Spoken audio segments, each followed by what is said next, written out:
Hello, rock and roll community. It's Phil here, and welcome back to another Tuesday Training Tools as we spend the month discussing the 3 types and 7 stages of preparatory audiation, which is a fancy way to say the path that humans take to listen to, understand, think, and speak with each other in the language of music.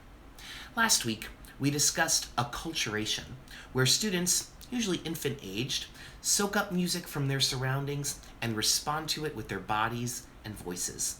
First randomly, and then with intention.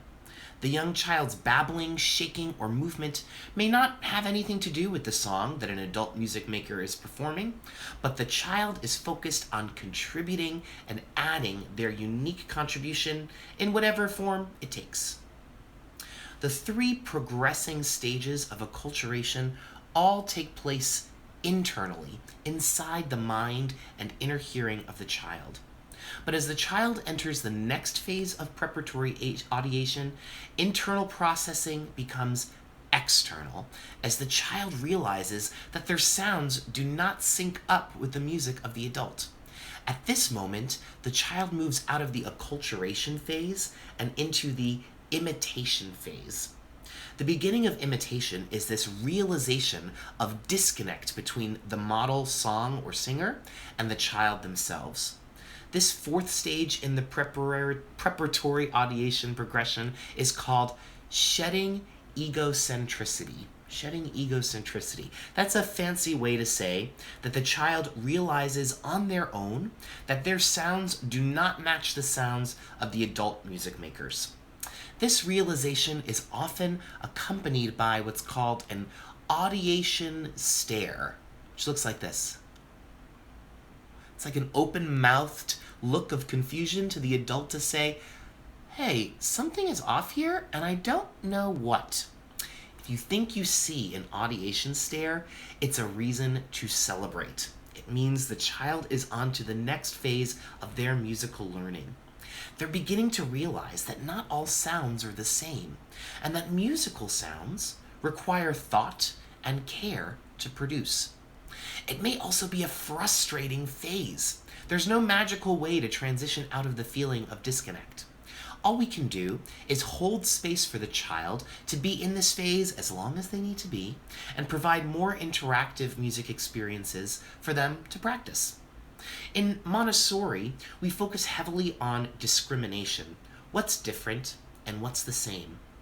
Classic classroom discrimination works may include a 3-part matching work, or sorting objects into different categories based on color or shape or feeling the texture of objects. We can offer the same kind of support musically by singing rhythm patterns or tone patterns and asking the child if they're different or the same. With time and practice, the child enters the 5th stage of preparatory audiation, called breaking the code. It's here where the child begins to recreate the sounds they're hearing with some degree of accuracy. They can tell when a sound is different or the same, and use that knowledge to understand their own instruments, their voice or a physical instrument. While imitation is an important and necessary step to audiation, it is not the child's final destination. Many adult musicians get trapped in this stage where they can copy a performance exactly, but not necessarily be able to change the notes or make it their own through play, remembering only the step-by-step sequence of how the notes are arranged and structured. So in next week's Tuesday Tools, we'll discuss the final 2 stages of preparatory audiation and strategies to support your children's musical growth and development in the classroom. Thanks so much, everyone, for your time listening this week. I hope you have a lot of opportunities to really observe where your children are. Use that chart that I sent in the Tuesday Tools 2 weeks ago from now, and observe your students. Are they in an acculturation phase where they're just absorbing everything, taking everything in, and making random responses that don't really have anything to do with the music that you're singing?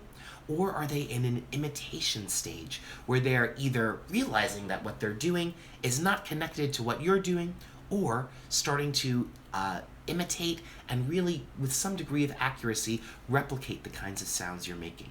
Or are they in one of the later two phases that we'll talk about next week? You can write your answers down in the comments and let me know, and I'll see you for the next Tuesday Tools. Bye everyone, have a great week.